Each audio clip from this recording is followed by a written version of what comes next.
What's going on, guys? Big welcome to you all to our channel. We are Team Crushing the Meta. Today are here with D-Boy, and we will talk about Vanguard OverDress. We'll talk about the meta. So we'll give you tier list, and we will talk about set 3 and we'll talk about set 4, how we think that the meta will shift. But first of all, how healthy is the meta? Do we see multiple decks from multiple nations win, or do we mostly see only one or two decks that are at the top? Well, the answer to that question will be answered in the BRO, because that will be the big tournament that we are waiting for. So for now, just sit back, relax, get something to drink, to eat, and enjoy this video, which will just talk about the decks, the tier list. So if you haven't subscribed, like, and comment, well, why won't you just at least subscribe so you could follow us and check our videos. When it comes to the tier list, there are multiple aspects of a deck that we count when we make the tier list. How consistent is the deck? How good is the deck in the current meta? How good of a matchup it has? How fast is the deck? Does it go on turn 3? Does it go on turn 4? How much does the deck get punished if your opponent heals once or twice in the early game? If they get a trigger in the early game, blah blah blah blah blah. There are lots of things that we keep in mind while we make these tier lists, and that's why sometimes these tier lists could be a little bit different than other tier lists you see from other channels. But again, let's just jump into it. So the first we have, or in tier 1, we have Bruce and Cat Lady. You will see me calling these decks by what I think that they should be called. So yeah, don't hate on that in the comments. So again, Bruce and Cat Lady in tier 1. Well, this is a clear cut. I think that most people in the community agree with this, and people saying just Bruce is just too good. And first, when they saw Durek, they expected the deck to be tier 0, but it's clearly not, because while Leonard and Derek are a very good combination, it still doesn't make the deck tier 0, because Cat Lady is still very strong, and the other decks are strong as well, because people now understand that there are weaknesses to Bruce, and the decks that are in tier 2 could actually benefit from those weaknesses. Why do we see decks like Orphis, Baramagnus chilling in tier 2? I mean, it's understandable that we have wannabe Royals chilling in tier 2, but why are Baramagnus and Orphis here? The thing is, when it comes to the tier 1 deck, there are two decks that are actually very slow. They have a very explosive turn 4, but they have a very weak turn 2 and turn 3. They actually don't really have a good early game. Yeah, they could put a bunch of cards out there, but they would rather not, because they will lose their combo pieces, they will lose their pieces. They don't want to do that, but they do want to do the opponent a little bit of damage, so that's why sometimes you will see them putting an attacker or two attackers out there just to pressure a little bit, and then it's up to the opponent to target those rearguards with their attack, or just go face and give them damage. And sometimes that could be a hard question, because you don't know what your opponent has in their hand. If they have a defensive hand, you would rather just attack the rearguards. If they have an offensive hand, you would rather attack the Vanguard. So again, they don't know.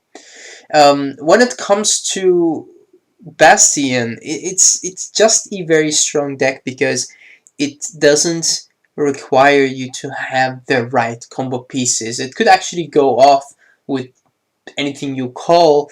It could not really rush, but it doesn't need to wait turn 4 to be explosive and to just finish the opponent off, and that's what makes the deck good to be at tier 2. And Baramagnus and Orphis, as I said, they just have a very good matchup against the tier 1 decks, especially Orphis, because it could hit higher numbers in the early game, which means even if your opponent gets a trigger, you could still hit their Vanguard, hit their face, and that's just really, really good. When it comes to the tier 3 decks, we have Snow. Snow is good because most of the people don't really know how to play against the deck. When you understand the deck, you have played it yourself, you know how it works, you will see that the deck has lots of weaknesses against a player who understands the deck, which makes it a tier 3 deck. Some of those problems will be resolved with the new grade 4, but again, we'll talk about that later.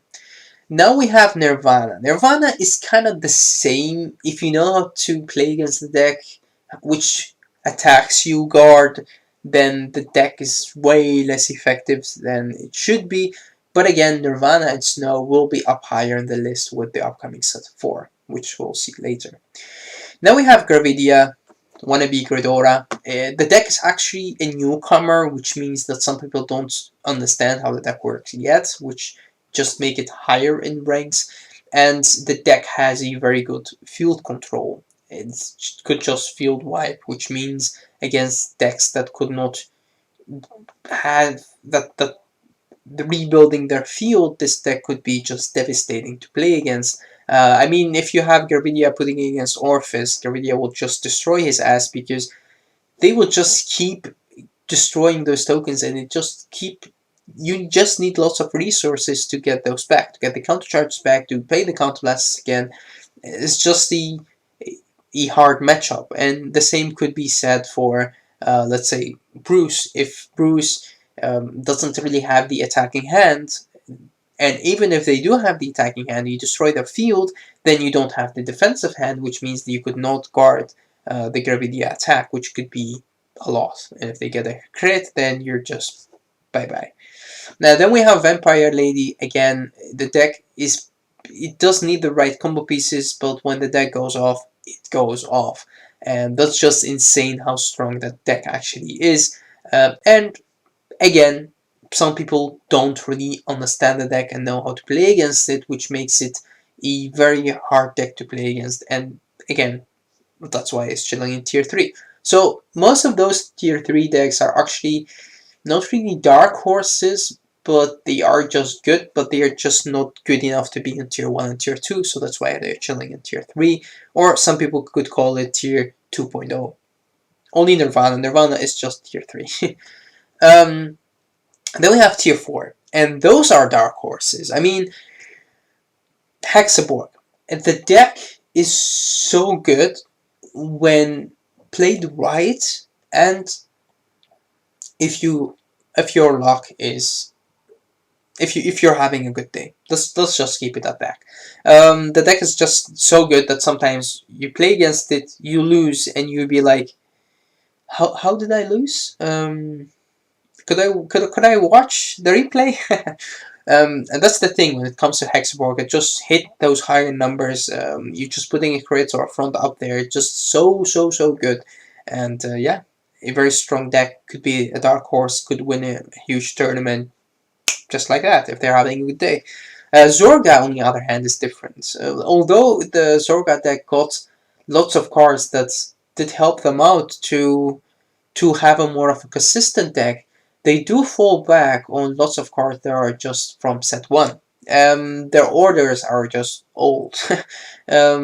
So the deck just needs a few better cards, because when you see Bastion, it also has lots of cards from set 1, but when you see like Bruce, Eden is been replaced with cards like Leonard.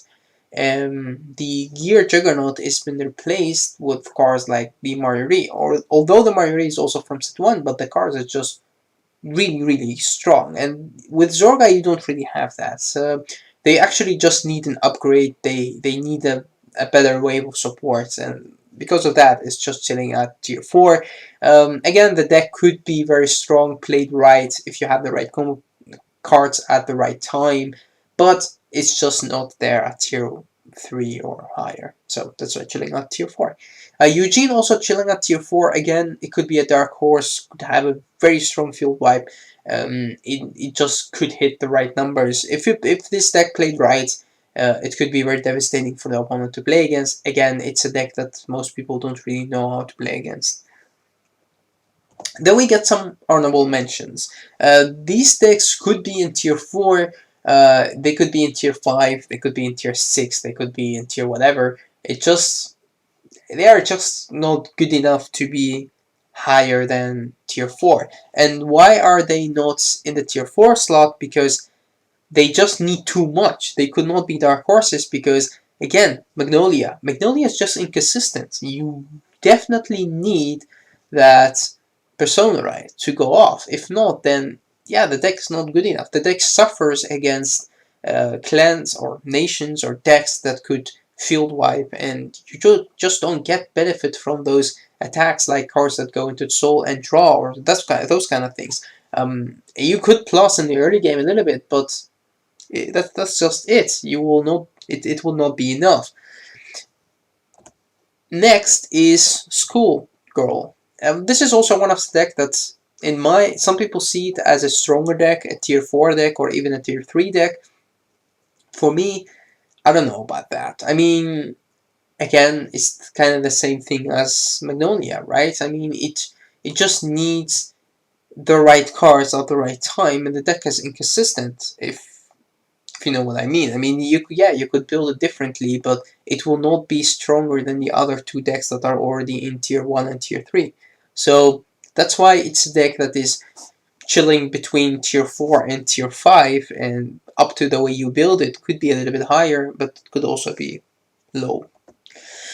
Greedon. Greedon is a deck that I expect will do way better in the future. This is one of the decks that could be a dark horse and could take a tournament by surprise, but you could not luck out every match. I mean, you need to hit them for a crit in the early game, you need to put them at 4 damage, your first grade 3 turn is just not good enough. If your opponent has a PG or 2 on hand, it could be just a problematic for you because your attacks are just Greedon 2 times in 1 Vanguard, which could be guarded by 2 cards from the opponent's hand. So again, if you play Greedon very aggressively, then you could be rewarded with a win, but if you wait and chill, then most of the time you will not get with a win. But if you play aggressively and your opponent gets a heal or 2, then that's basically it. You will not be able to finish them off. You will die from decking out, and again, it just needs more support, and it will get the support that it needs in set 4, so it will be better, but for now, it's chilling out tier whatever. Flagberg. I played against this deck while Jeroen was he's our Aquaforce player and one of the best Aquaforce players in whole Europe. But when it comes to Flagberg, again, it's just piece reliant. It could suffer against decks that have a very good field wipe. The deck could hit for higher numbers, but again, I mean, it could attack multiple times. It doesn't actually hit for high numbers. It does have those guard restrict from the Vanguard, but again, it's not that strong of a column or of an attack, which means it's not close to Catgirl that we have at tier 1. I do expect the deck will be better if it gets the right support, but for now it's just again chilling at tier whatever. I do not expect this deck to be a dark horse and to take a tournament by surprise, because the deck is just missing too much. And again, even if the opponent sees it for the first time, they would understand it because it's just Aquaforce. It needs the multi-attack, and you know that they need those rare guards to get that skills. So again, the player who's playing Blackbird is actually, they do need the right cards, and otherwise that turn will not be that strong. So now we have talked about set 3, right? We talked about everything that is in set 3 and the meta. There are some other decks that you did not see, so those decks will fall into tier 5 and lower, which again, I did not want to go into every deck that we have in OverDress. When it comes to set 4, you will actually see the list change. You see tier 1, tier 2, tier 3, and tier 4. We'll just leave it at that. You see Greedon being upgraded to tier 4. You see Cat Lady and Bruce going down to tier 2. You see Magnolia going way up into tier 2. You see Snow going up to tier 1. You see Nirvana going up to tier 1. You see cards like Orpheus, or decks like Orpheus. Wannabe Royals going into tier 3. So there's lots going on right here. You see the same dark horses, being Zorga, being Hexaborg, being Eugene, being Greedon again here, chilling at tier 4. Greedon here could be a dark horse. And you see the other decks making some changes. One of the things that people may not agree with me right here, even from my own teammates, is Bruce chilling at tier 2. Some people think that Spruce will be at tier 1, but it's not, because you have two builds that are almost as strong. And Bruce with set 4 got the second build that actually focuses more on the restanding Vanguard but hitting lower numbers. So Bruce set 4 is not specifically better than Bruce set 3. It's just different, but it's not better. So that's why you have two different builds that you could not really combine too much, and with that you're taking out some of your stronger cards like Leonard, and you could not play them with the new Bruce, which means the deck actually take two different approaches, and because of that the deck goes lower in tiers, because playing the old Bruce or playing the new Bruce, again, they feel like as strong. Although I do feel like Bruce Grade 4 is a little bit better, and we could have a whole different video to talk about that, but for now, the deck will chill at tier 2. Let's talk about tier 1. So we have Nirvana. Nirvana got a really good wave of support. They have two triple Rs which are amazing. The Grade 4 is one of the best Grade 4s, and their new OverDress card is just really good and is very effective. Snow has the explosive Grade 4 that has some weaknesses, but you could play around those weaknesses. It's a deck that just punishes your opponent, so that's why it's just really strong. When we talk about the tier 2, we've already talked about Bruce being in between tier 1 and tier 2. Some people do not agree with that. Some people wanted the deck to be higher. Again, for me, it will chill at tier 2. Baron Magnus has an amazing matchup against those decks. We have seen it from some of the tops that we got from Japan. The deck is doing amazingly good. It got the double rares, the new double rare, which is definitely good in the deck. The triple rare they could play, but they have better cards. When it comes to Magnolia, Magnolia is just amazing because the Grade 4 makes the deck consistent. It just helps the issues that the deck has when they had the Grade 3 and they needed to Persona right. But now with the Grade 4, you have 4 of it in your deck, and you could also add the Grade 3 in your deck. So we have seen builds that play 4 of the Grade 4 and 2 or even 3 of the Grade 3, which means you have a higher chance to get the Persona right or the Grade 4 to just go off. So that's why, again, the deck is way more consistent, because the issues that the deck had are actually resolved with the new Grade 4. We have a Cat Lady chilling at tier 2. The deck is just slower, the same as Bruce. The other two decks that you have at the top are better. When we talk about Bastian, I expected the deck to be higher. It could be higher, the same as Bruce is chilling between tier 2 and tier 3, but we haven't seen the deck do too much in the Japanese format. Maybe it will be different in our format, we'll have to wait and see. Orpheus being lesser tier than it was from set 3, because Catgirl and Bruce are also lower on the list, so that's why Orpheus will go down, because Orpheus is a very strong rush deck, but it performs less good against the higher tiers, so Orpheus maybe even go down to tier 4 or just be like, bye.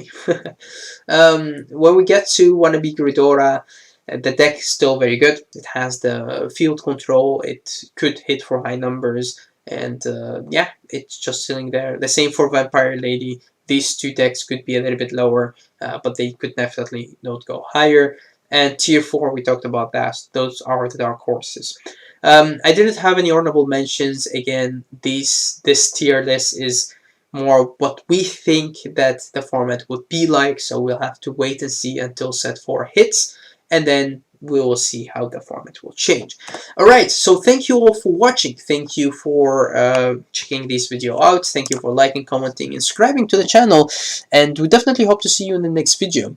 Tell us in the comment section below if you agree with the list or not, especially the list from from set 3.